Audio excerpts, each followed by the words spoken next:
तो नेपाल के अंदर जो प्रोटेस्ट चल रहा है उस प्रोटेस्ट को बोलते हैं generation Z protest, Gen Z protest. और ये जेनजी प्रोटेस्ट शुरुआत कहां से हो रही है? इसको हम बोलते हैं नेपोकिट। नेपोकिट यानी कि वही राणा की बेटी, वही वहां पे प्रभावशाली लोगों के बेटी बच्चे।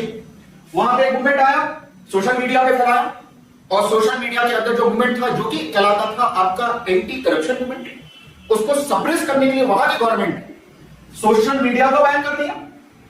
इनने उठा के रेजिम चेंज कर दिया, सत्ता परिवर्तन कर दिया। और गजब की बात तो ये होगी कि भाई पूरा नेपाल को जला के रख दिया आज, कल रात वो लगा कि मिलिट्री ने कंट्रोल कर लिया। तो ये जिनसी बड़े खतरनाक होते हैं।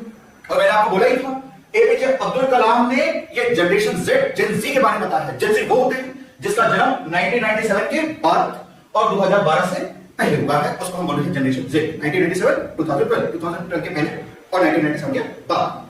और इसका नेचर को एपीजे अब्दुल कलाम ने डिफाइन किया है, इसको कहलाता है नाइट बियर। नाइट बियर यानी कि जो कि दिन भर सोता है और रात को जगता है।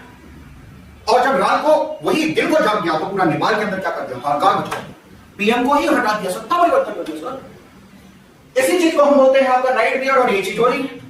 बहरहाल जो ये जेनजी प्रोटेस्ट या मूवमेंट नेपाल के अंदर है, उसको समझने के लिए हमें दो डायमेंशन समझना है। सबसे पहला चीज है इंटरनल सिचुएशन नेपाल की, और दूसरा क्योंकि इंडिया से रिलेशन है तो इसको भी समझना है कि इंडो नेपाल रिलेशन जो कि हमारे लिए अपॉर्चुनिटी भी है और साथ साथ चैलेंज। चैलेंज कैसे?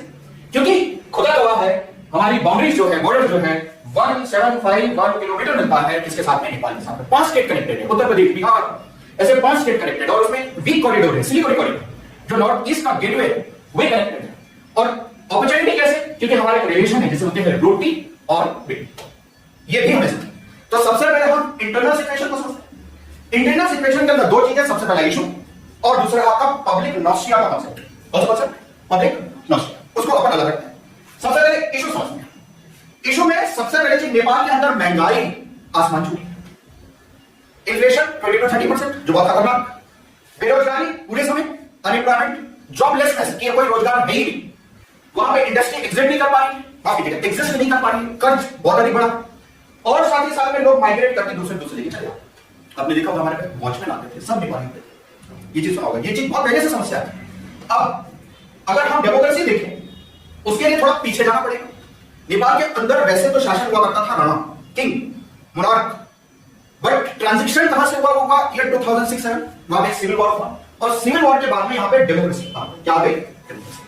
बट वो वैसी डेमोक्रेसी नहीं थी जैसा लोग चाह रहे थे, जो सोच रहे थे। अब ये डेमोक्रेसी बहुत अधिक इंस्टेबल थी, तो हमने इसलिए नाम दिया म्यूजिकल चेयर डेमोक्रेसी। कैसी है? Musical chair. म्यूजिकल चेयर क्यों? जिसको सर हमने डिफाइन किया 17 साल